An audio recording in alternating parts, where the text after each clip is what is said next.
When I first learned about the problem of moral luck, it not only stumped me, it kind of scared me a little bit because if there is no good solution to this problem, it would turn our entire justice system upside down. What is this problem and how do we solve it? That's what I'll be discussing with my guest, Dr. Garrett Pendergraft. He's an expert on the topic of free will and the author of a new book, Free Will and Human Agency, 50 Puzzles, Paradoxes, and Thought Experiments. The book is a perfect place to begin your investigation into the topic of free will. There's a link to the book in the description below. The last section of the book discusses the problem of moral luck, and that's what we're diving into right now. Dr. Pendergraft, what is the problem of moral luck? I would describe the problem as the problem that arises when factors that are outside of our control end up playing a role in the way people think about us morally, or the way people judge us morally. So just as in general, maybe not the problem, but the general phenomenon of luck is when you end up in a better or worse spot than you deserve. If I buy a lottery ticket and win the lottery, then I end up in a better spot than I deserve. I didn't earn that money. Although I guess there is some research suggesting that people who win the lottery are worse off a year later or whatever it is. So anyways, but let's just say that I'm better off if I win the lottery, and I shouldn't really get any credit or praise for winning the lottery. It's just a matter of luck. It's just good luck. Or if maybe I try to start a business or I invest in a business and COVID happens and I go out of business, that was just bad luck. That's not my fault necessarily. It doesn't have to be things went badly for me. So I would describe the problem of moral luck as just a special case of the general, I guess problem of luck. Something really good or really bad happens through no fault of the individual.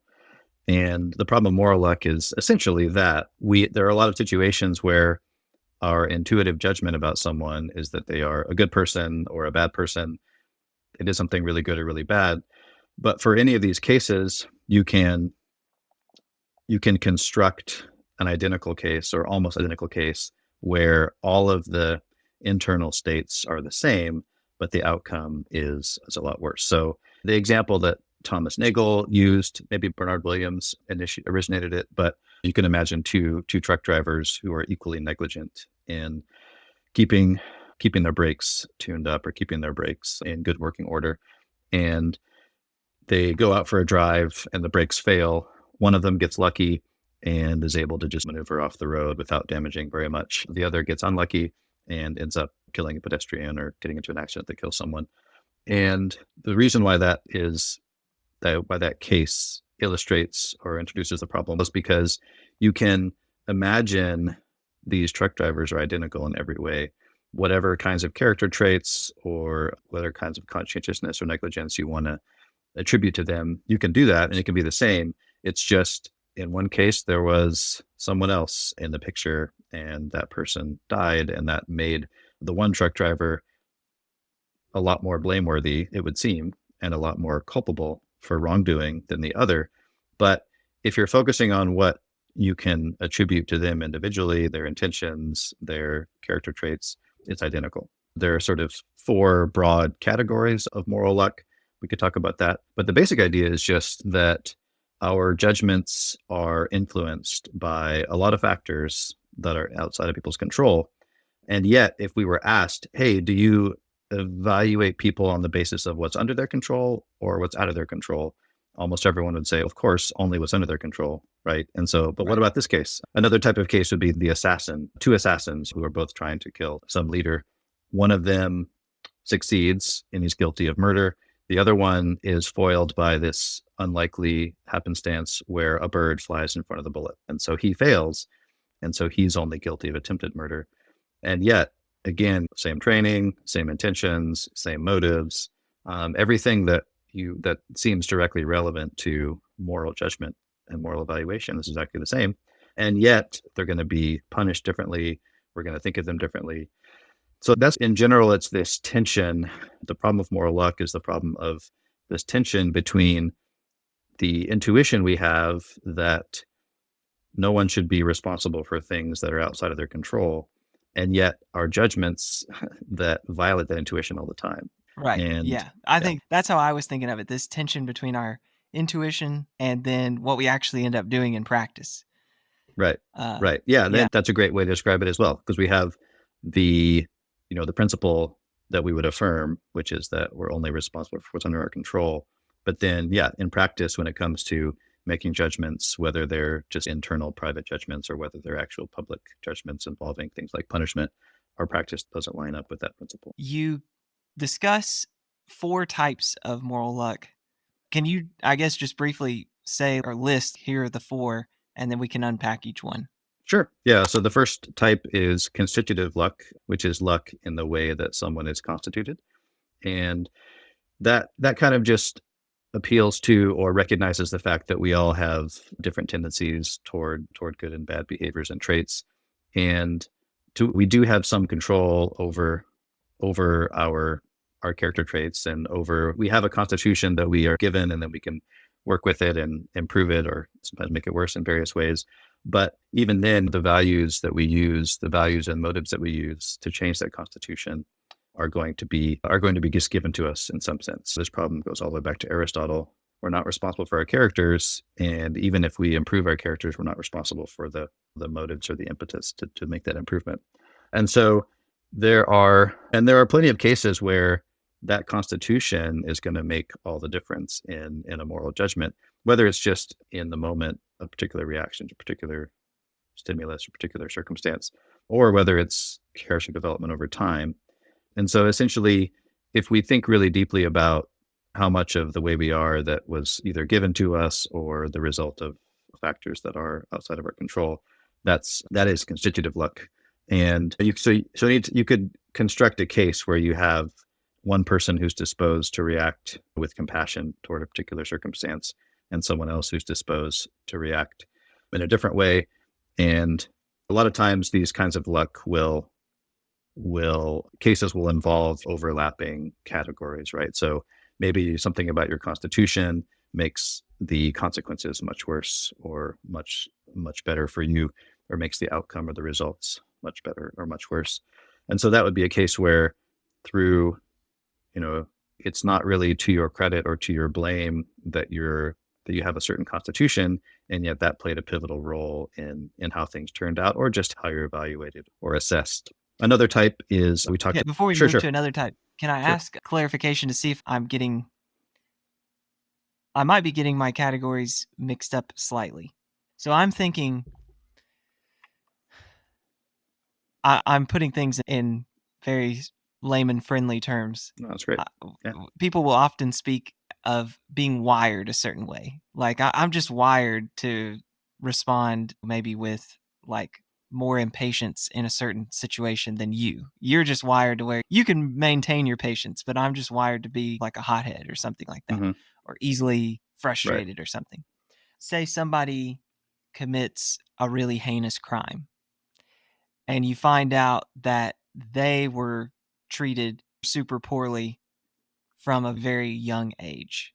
They've suffered so much trauma, things done to them, that their actions later in life, I guess, get traced back to a character that they really didn't have much control over. So I'm wondering, would that be a kind of constitutive luck, or is that not really in that category? Yeah, it's a really good case, and I think that sort of blends some different categories. Another one is circumstantial luck, which is just involving the circumstances or situations that you find yourself in. And the I think the way that others might disagree, but I think that case kind of blends circumstances and constitution, because it just so happens that you are put in a circumstance at a formative age that alters your constitution in a certain way. Now, it's still true that the way you react to that could be different, and this is why it's so difficult to know what to say about these kinds of cases, because for any person who has done wrong, and that wrong can be traced back to mistreatment at a young age, you can find someone else who was treated in a similar way but didn't end up doing the same things. And so the so I guess there is constitutive luck in those cases, to the extent that someone else's mistreatment has actually altered the constitution of the individual in the case. And But circumstantial luck is just luck involving circumstances. And of course, the situation or the context in which someone is raised or their upbringing is a really important circumstance that also happens to affect their constitution to a great extent. And again, there's something that runs deeper than that, which is how you respond to the circumstances. And that might be resilient with respect to various kinds of behavior. Mm-hmm. So yeah, so it's a good case, but because it illustrates that you would prefer these mutually exclusive and exhaustive categories. In this case, the question might be, all right, to what extent are these kinds of luck present in this case? And one of the other types is antecedent luck, which is the luck having to do with just the antecedent causes. Although, of course, you sometimes use the word circumstances for the antecedents as well. And so, in a sense, usually the antecedent circumstances or antecedent causes are thought to go back before you were born. So essentially, antecedent luck is what Nagel uses, for example, to introduce or, I don't know, fence off the problem of determinism. And so that's the problem of determinism is the problem of antecedent luck. But you could even describe, obviously, your constitution is the result of antecedent causes before you were born, right? And of course, if you're in circumstances in which you're mistreated, then that's going to also involve antecedent causes that influence your constitution. So I think you're right to point out that case. It almost seems, I didn't mean to cut you off. It almost seems like constitutive and circumstantial luck are subtypes of antecedent luck. But I might be wrong about that. They both seem to be like prior in some sense to, I guess, the action that we're concerned with. Right. Yeah, I think that's true. So what Nagel wants to do is he wants to treat causes and effects as essentially wants to have a type of luck that corresponds to causes, which is antecedent luck. And then he wants but he's envisioning this as a type of luck that corresponds to causes, antecedent luck, and a type of luck that corresponds to effects, which is the outcome or the resultant luck. And so could we think of constitutive luck? I mean, it's true in the sense that for any given action that we're trying to evaluate, the constitution that's relevant is the result of antecedent factors. So it is true that there's a sense in which constitutive luck is antecedent luck. That's right. And the circumstances, I think, are less clear because they are contemporaneous with the action. Although, of course, you might need to appeal to antecedent causes and circumstances to paint the full picture. So, yeah, I think you could. I mean, I wasn't thinking like temporally. I think I guess I was thinking explanatorily or something. Okay. In terms of the explanation, they're antecedent, both constitutive and circumstantial.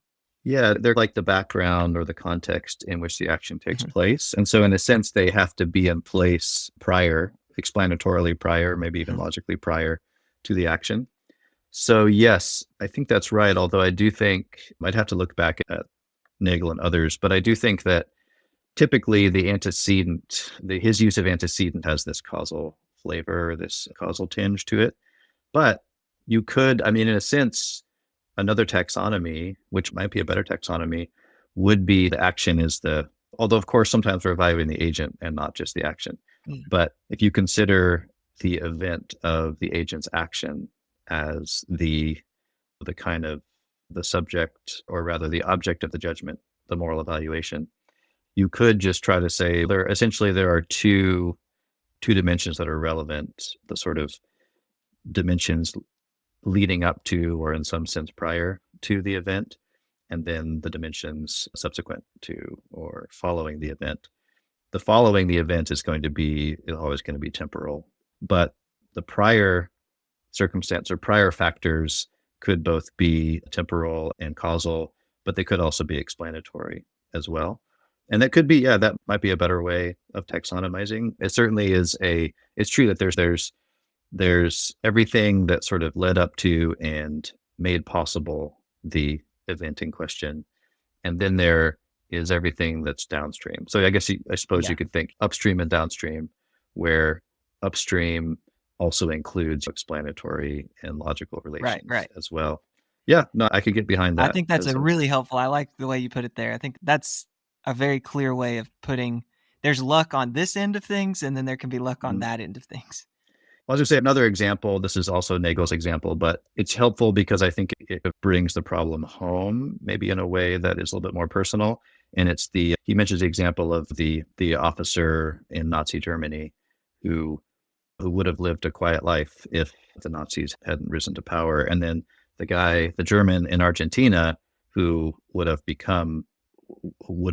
joined Hitler's minions if he hadn't gone to Argentina for business reasons in 1930.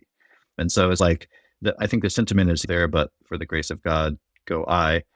And there you do have both the upstream and the downstream factors there. The upstream is just the factors that either led you to, first of all, stay in Germany or leave. And then the factors that were present in Germany that sort of swept the individual up into the wrongdoing, into the evil. And those factors were absent in Argentina. And then it's the evil and the wrongdoing were the downstream effects of being lucky or unlucky in your circumstances in your constitution.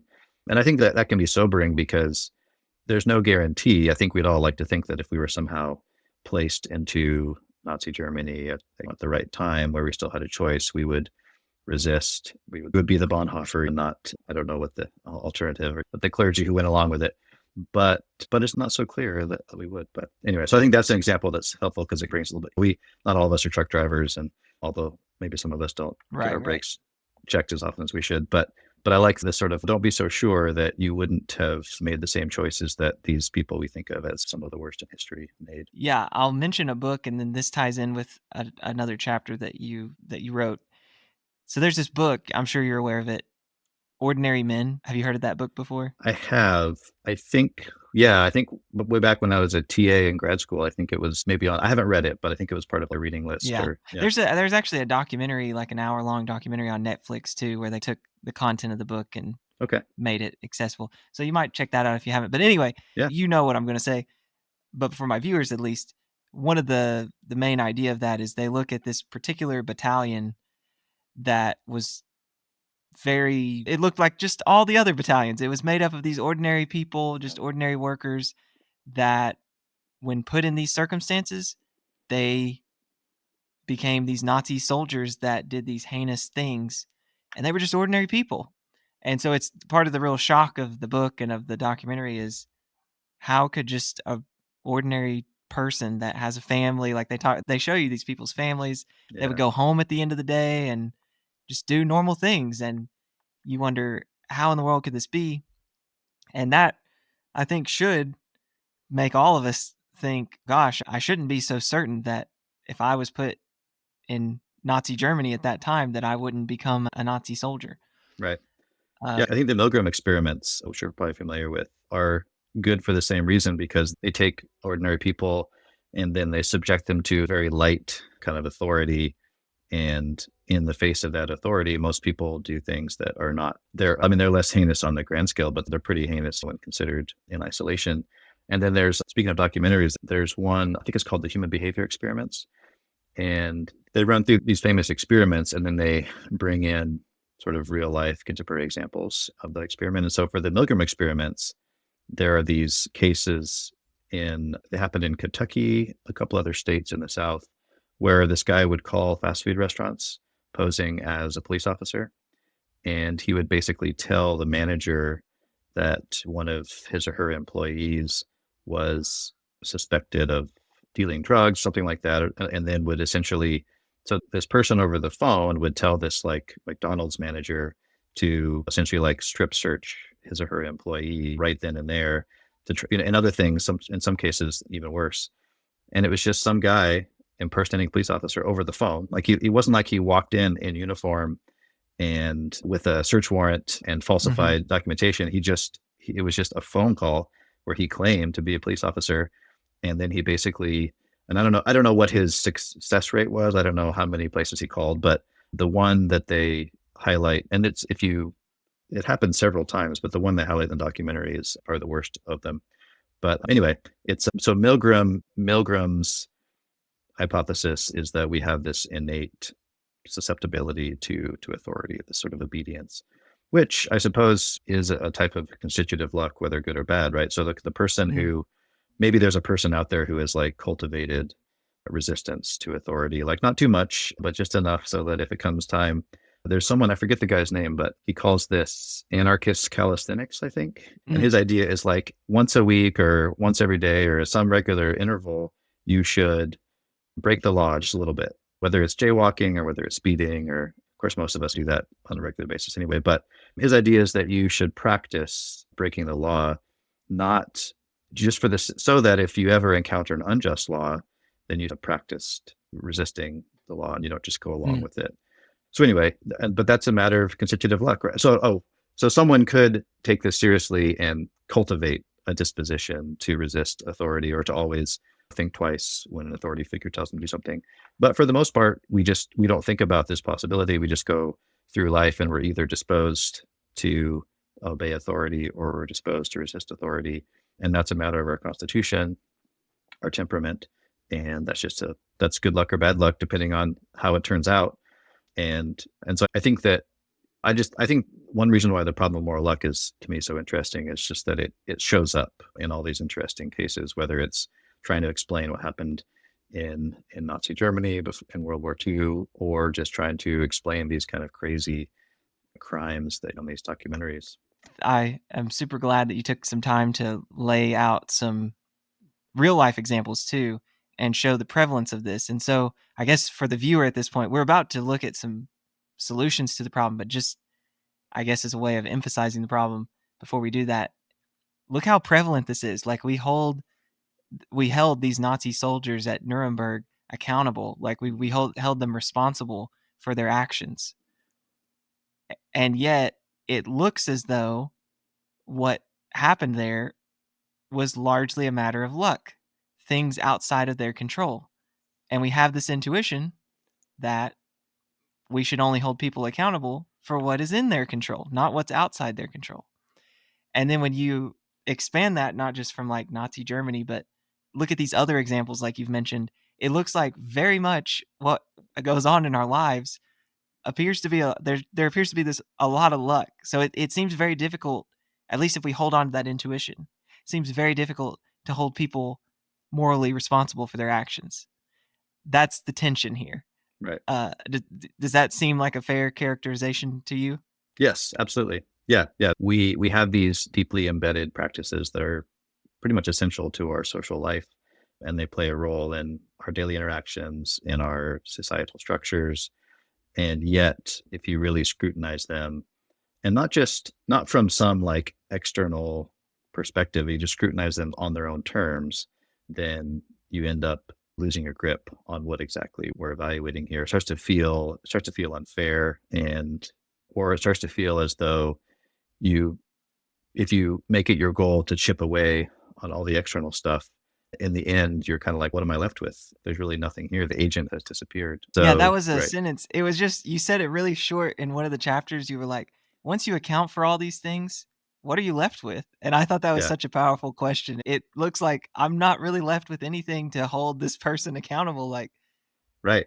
it Nothing to latch appears onto. almost everything's out of their control now. So Right. what can I hold them responsible for? Yeah, no, that is the kind of maybe existential or the personal problem is if I'm trying to do this right and take into account all the factors, all and only those factors that I should. So I'm removing the ones that are irrelevant. I'm highlighting the ones that are salient. And then if you put your head down and do that, and then you look up and yeah, they're all gone, because there's always a way of construing a particular factor as being to some extent outside of the control of the agent. And then you're left with it may feel as though you're left with nothing to work with. On average, we spend about 1/3 of our lives at work. That's a huge chunk of your life. So you should choose a career that is meaningful and impactful, especially if you're a Christian. We're called to be good stewards of the talents and time that God has given us. So which careers should you consider? How about the ones that are aimed at solving some of the world's most pressing problems? And if you make one of those careers your goal, what specific steps do you need to take to get there? These questions can feel overwhelming, even paralyzing if you're trying to figure all of this out alone, but you don't have to. there's a program that can help. Christians for Impact is a charity designed to help Christians with career discernment. They have over 50 experienced mentors who will pray with you one-on-one, help you map out a career plan, and connect you with hundreds of Christian professionals. You might be thinking, this sounds awesome, but how much does it cost? Well, this is the most amazing part. This mentorship program is completely free. How does it work? Just spend 10 minutes reading the career guide linked in the description below. At the end of that career guide, you'll see a link to apply for a free one-on-one mentorship. After submitting your application, you'll hear a response within 1 to 2 weeks, connecting you with a career mentor. If you're a committed Christian based in the US or the UK, especially if you're between the ages of 18 and 25, this is an opportunity you don't want to miss. So check out the career guide linked in the description below and apply today. While you're there, check out the Christians for Impact newsletter and podcast. Both will provide you with even more resources to help you start navigating your career journey today. Okay, I think we made the problem clear and why people should think about this and want to at least see if there's a solution. What are some solutions to the problem of moral luck? Yeah, so I mean, I would say there's less consensus about how to taxonomize solutions, although even as we just have seen, even as we try to taxonomize the different categories of moral luck, there's room for debate and discussion there. But I just think of it very simply as you either try to resist moral luck or you try to accept it and come to terms with it. And so on the resistance side, I think of that as trying to carve out, basically you try to argue that no, there is something left when it's all said and done. Maybe there's not as much left as we thought. Maybe, and maybe they're a two-pronged strategy. So you try to say, even though it seems like this is external or out of our control, there's a sense in which we have some involvement in it. So there are fewer of these external factors than we thought, or so we don't have to take away as many as we thought. Or when we do take away the ones that need to be taken away, we end up with some sort of kernel or core that's there, and we try to characterize that in a way that gives us enough to work with. So that would be the resistance. So essentially you're saying it appears that we're surrounded by moral luck, and it appears that everything we do is infused with moral luck, but actually things are not as they seem. It's not as prevalent or as widespread as it may seem. So that would be, I would think of that as the kind of resistance strategy. So you essentially, it's a resistance strategy because you're trying to preserve our practices. And so in a sense, it's a descriptive approach, right? So we're just like, our practices, we're going to try to preserve those as much as we can. And we'll have to figure out a way to characterize the situations and the circumstances and the causes, to figure out a way to do that still leaves room for our practices. So that's a descriptive. And then the other approach, which is more of the acceptance or approach, you can think of it as revisionary or prescriptive. And so it says, look, our practices are going to have to change in light of moral luck. And so maybe that means that our sort of intuitions about what counts and what doesn't are wrong, or maybe we have to appeal to some other justification for things like punishment. And so you can see how that gets into, that's more revisionary, because it's saying, I know it's comfortable and familiar to evaluate people in the way that we do, and the way that our legal system has developed and grown up around our intuitions and our practices. That seems comfortable and that seems intuitively plausible, but we're going to have to change that because of this reality of moral luck.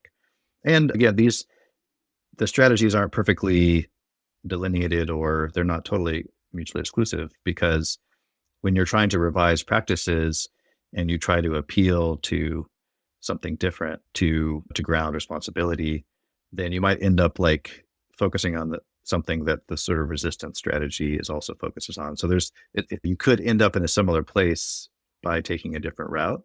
But you can think of it, I think in general, looking at the debate over the compatibility of free will determinism is instructive, because there you could, and this is not a perfect description of the camps, but there is a resistance camp, which is determinism might be true, but we're going to develop an account that requires that it not be true, or our practices or our intuitions about free will imply certain things about the way the world is, and that's going to make us vulnerable, in a sense, theoretically vulnerable to the world turning out a certain way. And so that's a resistance approach, because It says it may seem as though, I guess you're like pushing back on determinism in a sense, right?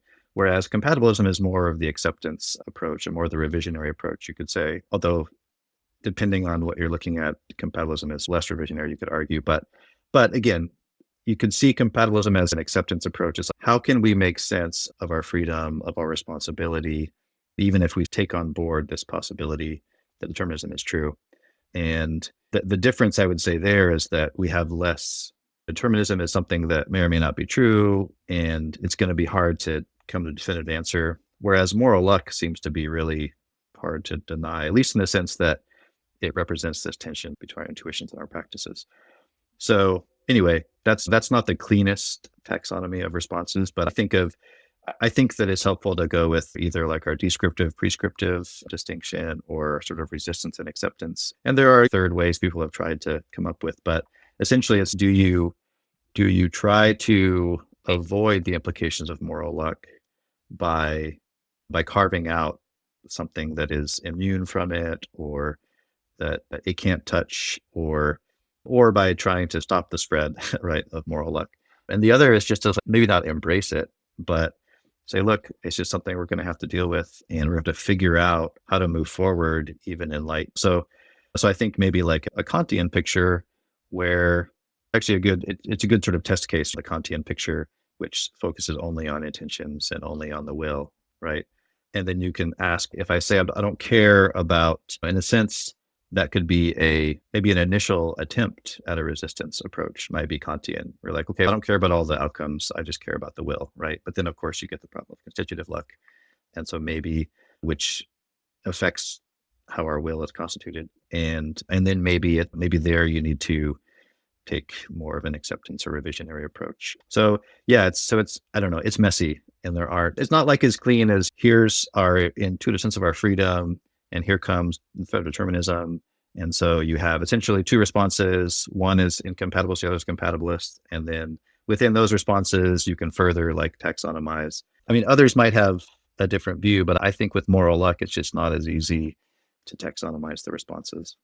As I read your chapter, here's what came to mind in terms of a taxonomy. But again, I'm sure it won't be very clean. You presented three propositions. I guess one strategy is just, I accept all three. That's not really solving the problem. That's just live with the problem. Here it is. Right, this is right. this is the way it is. We Embrace just gotta live the with paradox. it. Embrace it. Yeah. But if you want to resist, then it seems like you're either going to have to deny, correct me if I'm wrong, would you have to deny two, or would you just have to deny one? Yeah. So that is a good way to think about it. So the triad, right, is the first one is just we're typically responsible. Moral responsibility exists, and a lot of us have it a lot of times. The second one is just that a lot of what we do depends on factors outside of our control. And then the third is just a conditional saying that if a lot of what we do depends on factors outside our control, then we're not responsible. So you could essentially just treat, so if you take the triad, which I am a fan in general of, I think most interesting philosophical puzzles can be represented using some sort of inconsistent triad, whether it's the epistemological problem of skepticism or whether it's a problem of free will determinism or moral luck. I think you can do that. And I think it's fruitful. Yeah. So you could say that would give you four responses. The first response would be, as you said, just saying, you know what, it's a mystery. As Geoffrey Rush said in Shakespeare in Love, it's a mystery. Obscure 90s movie reference there. So that would be the first one, just be like, you know what, it's a paradox, it's a mystery. I don't know what to say about it, but I'm just gonna have to think about other stuff or this. And then you just go through the propositions. There is the one that I didn't deal with, although I guess it would be maybe a very strong form of revisionism, but you could just reject the first proposition, say, no, actually, we're not responsible. So you're a responsibility skeptic. And of course, there's a venerable tradition of responsibility skeptics, some of whom are skeptical because of moral luck and others who are skeptical for other reasons. And so you could think that responsibility is just impossible. And your reasons might be like appealing to a Galen Strawson sort of argument, which could be viewed as a constitutive luck kind of argument dialed up to the max. And then the second proposition would be like the resistance strategy, right? No, it's not true that a lot of what we do is outside of our control. Like try to explain how we do have control over over enough so that we can be blamed and praised for what we do, or we have control in a sense that kind of preserves the intuition there. And then the denying the third proposition is saying, no, it's actually not a problem if a lot of what we do, it's not a problem for responsibility if a lot of what we do depends on these external factors, which is the acceptance. So I think that's actually really helpful. So let's say there are 4 responses, right? So you have the just embrace the paradox and move on with your life, or become a responsibility skeptic and say, responsibility had a good run, but it turns out that it doesn't exist. It had a good run in our minds and in our societies, but it doesn't exist. And then that would be denying the first proposition in the triad. And then the resistance and acceptance would be denying the second and third, respectively. So yeah, I think that's very helpful. Okay, so maybe with the 15 minutes or so that remains, help me think through some of those. So perhaps I'm like Peter Van Inwagen. Maybe I share this with Peter Van Inwagen. However, indeterminism or determinism and compatibilism, however that shakes out, at the end of the day, I think we're morally responsible. Maybe people want to say that's flip-flopping metaphysically like you did in that one chapter, but Yeah. so I'm not gonna go with denying one. I'm Okay. gonna stick with we're morally responsible. Okay, so then it's very difficult though. That's the problem. It looks Yeah. like 2 and 3 are just pretty clear. So maybe help me. Presumably, I don't know. In the book, you held your cards close to your chest, so Yeah. you're giving the positions. You don't really take a position yourself. So, but now, if you don't mind, I'm guessing you're not going to give up one. I don't know. That's What do you correct. give up one? I don't. No, you are Okay. correct. All right. Yeah. So then it's got to be between 2 and 3, I would think. Unless you just say it's a mystery. I don't know. No, I don't. I wouldn't say that either. As much as I love that Jeffrey Rush quote and say it more than I probably need to, I would deny 3, and that's because of my general approach, which you could describe it in different ways. I think that our theories should be, one way of describing it is, should be resilient with respect to future discoveries or with respect to inputs from other disciplines. So I think that's true of theology, right? So if you have, or let's say interpretations of a biblical text, if you have 2 interpretations of a text, let's say it's a historical text, and as long as both of them are viable, and maybe as long as there's sufficient evidence to make both of them viable, then I think a relevant factor is, to what extent does this sort of make me vulnerable to refutation from the sciences or from the psychology of human behavior or whatever it may be. And I think that it's a theoretical virtue to prefer theories that are resilient, just like it's a theoretical virtue to prefer explanations that are simple. Another way that this is described, this goes back to some old philosophy of mind from George Graham and Terry Horgan, and it's one way of describing it is preferring theories that are austere, conceptually austere.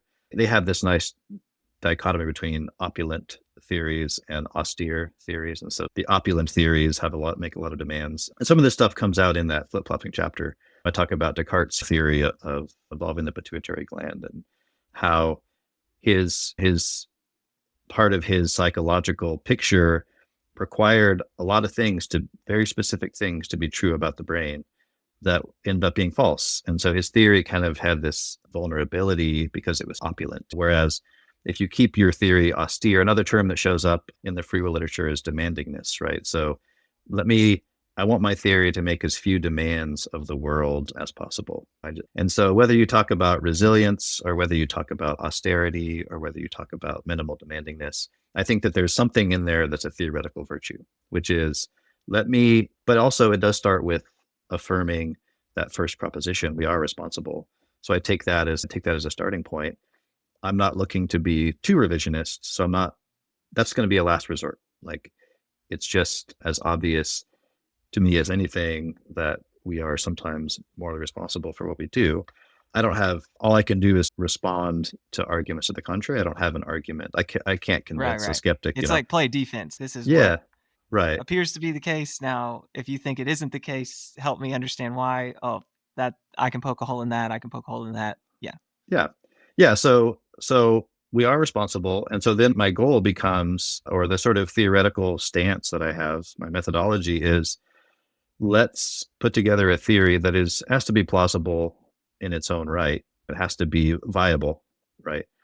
Let's come up with a viable theory that is austere enough that it can handle the vicissitudes of scientific discovery. And in my case, I think there need to be theological inputs as well. So I think it goes in both directions with theology. But so, for example, if I have a theory of free will that requires that an immaterial soul doesn't exist, then you're vulnerable to this possibility from philosophy of mind or from metaphysics or from theology that turns out we do have a soul. So what now? So if you can, now, of course, if you go too austere, then you end up with maybe a theory that doesn't explain the data as well. And so I'm assuming, look, whether the account, talking about determinism, whether the account is compatibilist or incompatibilist, it has to at least have a shot at explaining the same data. And of course, opposing sides that could be a concern. But as long as the theory is viable, it's better that it not ask too much of the world. And I think if possible, our theory of responsibility shouldn't demand that moral luck not exist. It would be one way of putting it, maybe an awkward way of putting it. So that's why I would go for rejecting 3. I'm like, maybe there is a way to be responsible for what we do, even though a lot of the factors that determine what we do are outside of our control.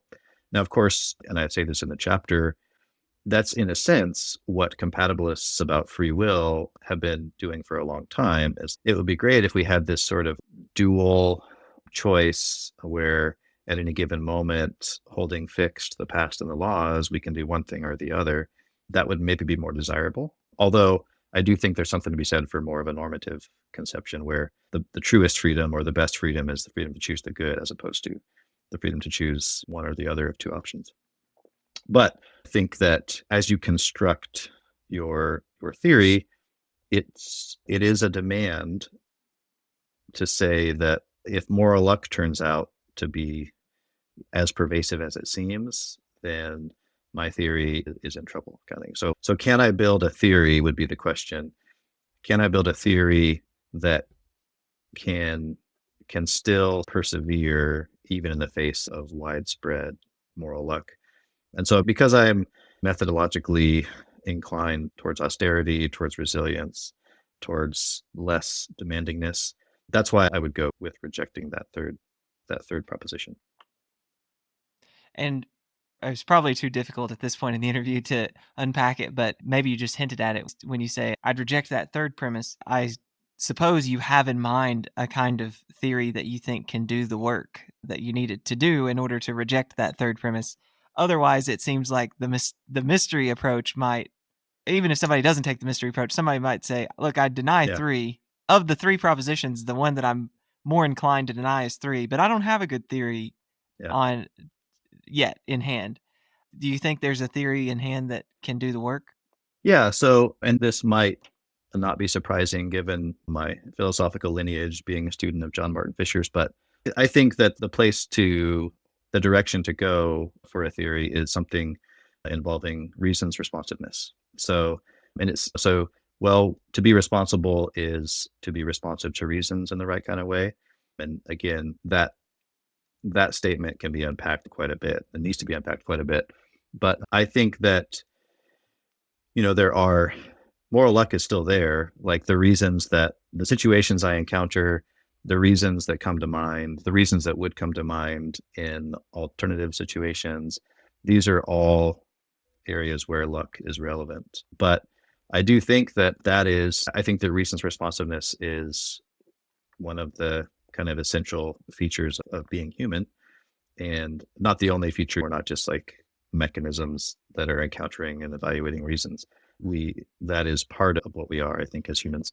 And so that would be, so I would say my sort of prediction, I haven't worked out a theory with the explicit goal of fending off or accepting or revising in light of moral luck. And maybe I should. I am on record as saying that it's like the biggest problem in the area of moral responsibility. I think moral luck is like the one that sort of concerns me the most. And so maybe I should spend more time actually developing the theory. But my initial thought is that reason's responsiveness, I think, has been so fruitful in developing theories of moral responsibility, and in particular, like the sort of modal property where you imagine a situation in which the reasons are different, and then you look and see what the agent would do.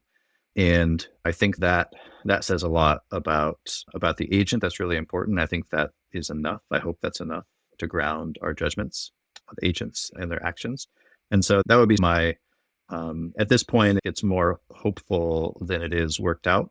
But I think that's the most fruitful path, is developing an account of reasons responsiveness in the face of moral luck. One follow-up there that I have in mind is, doesn't luck,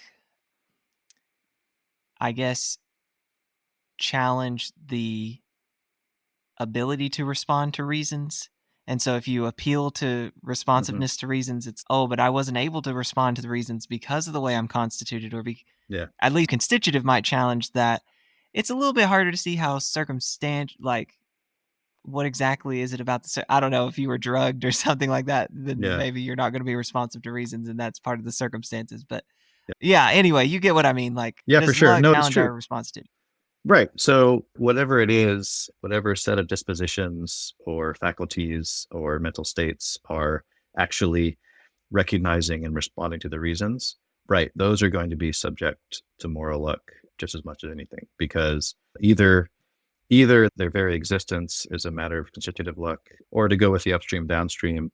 I think, and this is, so one thing this does is that it does set aside, reasons responsiveness tends to set aside the downstream issues, and it focuses on the upstream issues, right?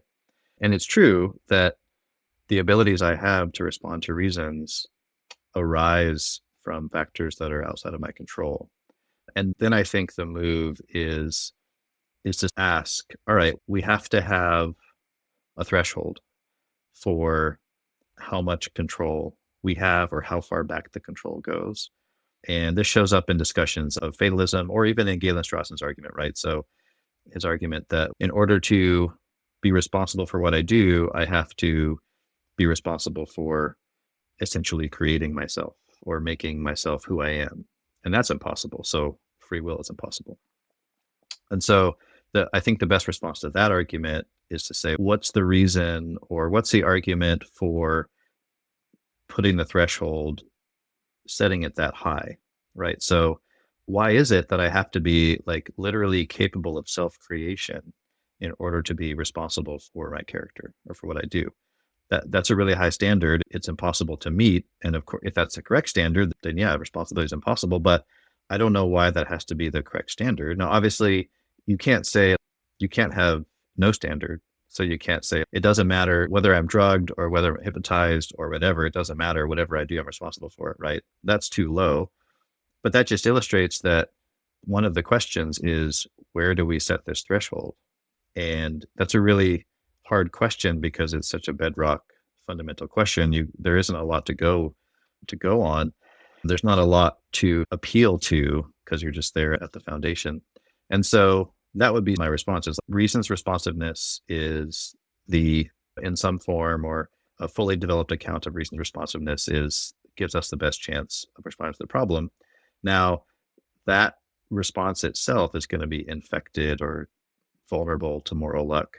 But then it becomes a question of how much control do we really need? We need some. I think then it becomes a question of reflective equilibrium. If you set the threshold too high, then you end up violating a lot of intuitive judgments about responsibility. If you set it too low, you have the same problem in the other direction. And so it's this equilibrium where we have these judgments, not all of which are going to be correct, but the presumption should be in favor of their correctness. And then we have principles, or in this case, thresholds, that are being proposed for the degree of control over our characters. And it's just a question of finding the threshold that sort of gets the answer right, or gives us the right answer in the most cases. I suppose you could view it as building an account on the idea of reasons responsiveness does narrow the focus down to the constitutive luck, right? So it doesn't just take care, it's not like no problem with the other types, but it has something to say that's plausible. And so the kind of last remaining nut to crack is constitutive luck. Yeah. And there, maybe you could describe it as like a fallibilist approach. An epistemology, it's saying if knowledge requires certainty, then we don't have very much of it. So maybe it doesn't. And I'm sympathetic to more robust conceptions of knowledge for sure, as I am more robust conceptions of freedom and responsibility. But I do think that you have to find this equilibrium point where your threshold for the amount of control we have to have is somewhere short of impossible, but still high enough for it to be something that counts as stringent or something that we can aspire to or something that seems like an achievement or an accomplishment. I learned a lot from reading the chapters on moral luck in your book, and you really helped me. I don't know if you can tell, but you helped me get clear on my thinking on the topic just from getting to talk with you and ask questions. So thank you very much for taking the time to do this. I appreciate you reading the book and taking the time to engage with it. And no, I think it was helpful for me too, because when this comes to categorizing responses and taxonomizing different categories, I think it's always worth another look. How can we're dealing with this kind of messy conceptual landscape, and we're just trying to come up with a map that is the most representative. So I thought it was super helpful as well. Thank you. Appreciate the opportunity. If the problem of moral luck intrigues you, then you'll love learning about a big debate when it comes to the topic of free will. Just click this video right now to check it out.